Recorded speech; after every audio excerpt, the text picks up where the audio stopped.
Assalamualaikum warahmatullahi wabarakatuh. Perkenalkan, nama saya Intan Indrawati dari kelas 1F dengan NIM 66612300028. Di sini saya akan memaparkan materi tentang interaksi sosial dan perubahan sosial. Apa sih interaksi sosial? Kok bisa dibilang interaksi sosial? Terus perubahan sosial itu apa sih? Kapan terjadi perubahan sosial? Kok bisa terjadi perubahan sosial? Nah, teman-teman pengen tahu kan penjelasan yang lebih spesifik tentang interaksi sosial dan perubahan sosial? Makanya yuk simak pembahasan video ini sampai habis.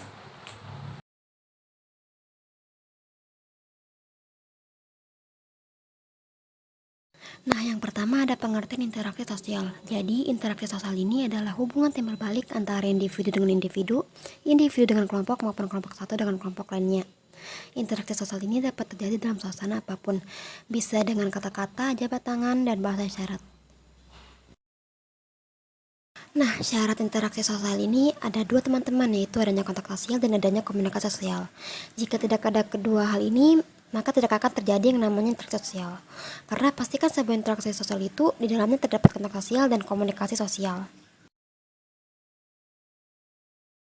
Jenis interaksi sosial. Nah, jenis interaksi sosial ini dibedakan menjadi tiga. Yang pertama ada individu dengan individu. Contohnya itu seperti ada di gambar. Nah, di gambar itu terus seorang kakak mengajari adiknya menggunakan sepeda. Terus yang kedua ada individu dan kelompok. Contohnya itu seperti ada di gambar juga, yaitu guru yang sedang mengajar di kelas. Kalian presentasi di depan kelas pun termasuk jenis interaksi sosial individu dan kelompok, teman-teman. Terus yang terakhir ada kelompok dengan kelompok. Contohnya itu rapat koordinasi antara divisi perusahaan maupun organisasi. Ciri-ciri interaksi sosial ada 4. Yang pertama, pelakunya lebih dari satu orang. Terus yang kedua, ada komunikasi di antara pelaku melalui kontak sosial. Yang ketiga, mempunyai maksud dan tujuan yang jelas. Yang terakhir, ada dimensi waktu yang akan menentukan sikap aksi yang sedang berlangsung. Ada dua bentuk interaksi sosial. Yang pertama, ada interaksi asosiatif, dan yang kedua, ada interaksi disosiatif. Interaksi sosial asosiatif itu sendiri adalah bentuk interaksi sosial positif yang mengarah pada kesatuan dan kerjasama. Jenis interaksi sosial asosiatif itu sendiri dibagi menjadi 4. Yang pertama ada kerjasama. Kerjasama adalah bentuk interaksi sosial di mana orang-orang atau kelompok-kelompok bekerjasama saling tolong-menolong untuk mencapai tujuan. Contohnya itu seperti gotong royong. Terus yang kedua ada akomodasi. Akomodasi itu adalah proses penyesuaian diri atau individu kelompok manusia sebagai upaya untuk mengatasi ketegangan. Tujuannya itu untuk mengurangi perbedaan pandangan dan pertentangan politik serta untuk mencegah terjadinya sebuah konflik. Ada pula bentuk-bentuk akomodasi. Yang pertama ada koersi, yang kedua ada mediasi. Yang ketiga ada akulturasi. Nah, akulturasi itu adalah penerimaan unsur-unsur baru menjadi suatu kebudayaan baru tanpa menghilangkan unsur-unsur yang lama. Jadi, akulturasi itu sendiri merupakan hasil dari perpaduan dua kebudayaan dalam waktu lama. Misalnya itu musik Melayu bertemu dengan musik Portugis dibawa oleh para penjajah sehingga menghasilkan jenis musik yang namanya keroncong. Terus yang terakhir ada asimilasi. Asimilasi itu adalah usaha-usaha untuk meredakan perbedaan antar individu atau antar kelompok guna mencapai suatu kesepakatan berdasarkan kepentingan dan tujuan bersama. Contoh asimilasi itu sendiri misalnya seni kaligrafi yang berasal dari Arab yang berkembang dalam kebudayaan Islam di Indonesia. Nah, kalau interaksi sosial asosiatif itu positif, sedangkan disosiatif ini kebalikannya negatif. Karena bentuk interaksi ini lebih mengarah kepada konflik dan perpecahan baik individu maupun kelompok. Interaksi sosial disosiatif ini sendiri mempunyai 3 macam. Yang pertama ada kompetisi atau pertentangan, di mana orang-orang atau kelompok-kelompok berlomba meraih tujuan yang sama. Persaingan ini dilakukan secara sportif, sesuai aturan tanpa adanya benturan fisik antar pesertanya. Contohnya itu pertandingan tarik tambang antar warga. Terus yang kedua ada kontravensi. Kontravensi itu berupa sikap menentang dengan sikap tersembunyi agar tidak ada perselisihan atau konflik yang terbuka. Terdapat 5 macam kontravensi. Yang pertama ada kontravensi umum, sederhana, intensif, rahasia, dan kontravensi taktis. Yang terakhir ada konflik sosial atau pertentangan, yang terjadi karena perbedaan paham dan kepentingan antar individu atau kelompok. Contohnya itu kayak konflik sosial, misalnya antara Israel dan Palestina, di mana Israel terus-menerus menyerang Palestina untuk merebut daerahnya. Teman, kita sudah masuk ke materi yang kedua nih, yaitu perubahan sosial. Apa sih perubahan sosial itu? Jadi, perubahan sosial adalah perubahan-perubahan pada lembaga kemasyarakatan yang memengaruhi sistem sosialnya. Artinya, dalam perubahan sosial, seluruh elemen masyarakat akan turut mengalami perubahan. Akibat dari perubahan tersebut itu adalah kehidupan masyarakat menjadi dinamis. Jadi, pada intinya perubahan sosial itu merupakan proses terjadinya perubahan yang mempengaruhi berbagai aspek kehidupan dalam masyarakat. Perubahan sosial juga mempunyai faktornya. Yang pertama, ada faktor internal. Faktor ini faktor yang berasal dari dalam masyarakat, yang dibedakan menjadi 4. Yang pertama ada demografi atau perubahan jumlah penduduk. Kedua ada revolusi atau terjadinya pemberontakan. Ketiga penemuan baru. Dan yang keempat ada konflik atau pertentangan dalam masyarakat. Terus ada faktor eksternal, faktor yang berasal dari luar masyarakat. Ada 3. Yang pertama ada pengaruh kebudayaan dari masyarakat lain, terjadinya peperangan, dan yang terakhir ada perubahan lingkungan fisik. Faktor pendorong perubahan sosial. Nah, faktor pendorong perubahan sosial ini ada 9.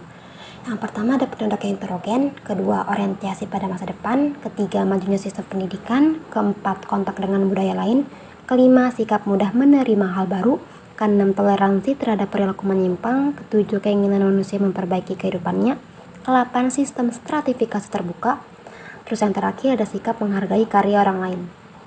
Ada pula faktor penghambat perubahan sosial.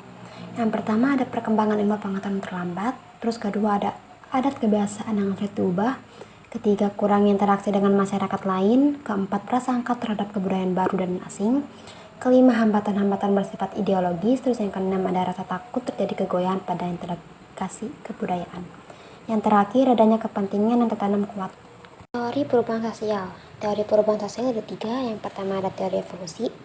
Menurut teori evolusi sendiri, masyarakat bergerak dalam satu garis linear menuju satu titik tertentu mulai dari tahap primitif, tradisional hingga modern. Sebagai contoh, perkembangan kondisi perkotaan dari waktu ke waktu. Terus, teori evolusi ini dapat dibedakan menjadi 2 tipe. Yang pertama ada unilinear dan yang kedua ada multilinear. Evolusi unilinear ini mengasumsikan perubahan masyarakat mengikuti alur perubahan atau tahapan yang sama. Terus menurut evolusi multilinear, ia mengasumsikan perubahan dalam masyarakat tidak selalu melalui tahap perkembangan yang sama. Yang kedua ada teori konflik. Menurut teori ini perubahan terjadi akibat adanya konflik. Pasti setiap perubahan yang terjadi menunjukkan keberhasilan salah satu kelompok dalam memaksakan kehendaknya terhadap kelompok lain. Terus yang terakhir ada teori siklus. Teori siklus ini mengasumsikan peradaban ibarat organisme. Peradaban dilahirkan mengalami masa yang subur menjadi matang, kemudian mundur saat mencapai usia lanjut, dan akhirnya mati. Dengan demikian, menurut teori ini perubahan dalam kehidupan masyarakat bersifat berputar. Jadi intinya teori siklus ini memandang perubahan sosial bagaikan roda yang berputar. Perubahan sosial memiliki bentuk-bentuk. Yang pertama itu ada berdasarkan prosesnya, yang dibedakan menjadi 2. Yang pertama itu ada perubahan yang direncanakan, maksudnya itu yang direncanakan yang terlebih dahulu oleh pihak-pihak yang hendak melakukan perubahan dalam masyarakat. Terus yang kedua ada perubahan yang tidak direncanakan, perubahan yang terjadi tanpa pencernaan serta berlangsung di luar perkiraan masyarakat. Terus yang kedua ada berdasarkan sisi kemajuan dan kemunduran arahnya. Ini juga dibedakan menjadi 2.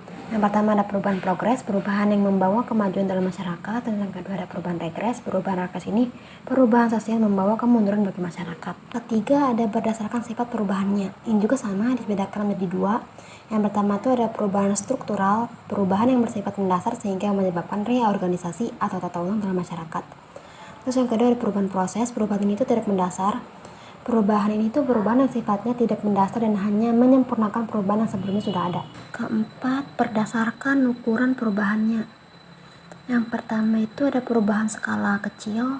Perubahan ini yang tidak menyangkut aspek-aspek penting dalam masyarakat. Terus perubahan skala besar. Perubahan ini yang dapat membawa pengaruh luas dalam masyarakat. Perubahan yang sosial yang terakhir ada berdasarkan kecepatan berlangsungnya. Yang ini juga sama dibedakan menjadi 2. Yang pertama ada perubahan lambat atau evolusi. Perubahan ini tuh perubahan yang membutuhkan waktu lama dan diikuti dengan perubahan-perubahan kecil. Terus ada perubahan cepat atau revolusi, perubahan sosial dan kebudayaan yang berlangsung secara cepat dan menyangkut dasar atau pokok-pokok kehidupan masyarakat. Perubahan sosial juga memiliki dampaknya teman-teman. Yang pertama tuh ada dampak positif, ya yang terdiri dari efisiensi dalam kehidupan masyarakat. Terus yang kedua ada kesejahteraan masyarakat meningkat. Ketiga transformasi publik. Keempat modernisasi. Modernisasi itu merupakan bentuk transformasi kehidupan masyarakat dari tradisional menuju modern. Terus ada integrasi yang diartikan sebagai pembauran hingga menjadi kesatuan yang utuh. Ada pula dampak negatif perubahan sosial. Yang pertama itu ada anomi. Anomi itu situasi tanpa adanya aturan, terus ada marginalisasi. Marginalisasi itu terkucilkan atau terasing, terus ada culture shock, disorganisasi sosial, itu tidak menyatu, terus pencemaran lingkungan, pudarnya solidaritas sosial, peningkatan tindak kriminalitas, dan yang terakhir ada kesenjangan budaya atau bisa disebut cultural lag. Nah, sudah selesai pemaparan materi tentang interaksi sosial dan perubahan sosial. Sekarang udah ngerti kan dengan apa itu interaksi sosial dan perubahan sosial? Terima kasih teman-teman sudah menonton video ini sampai habis. See you next time.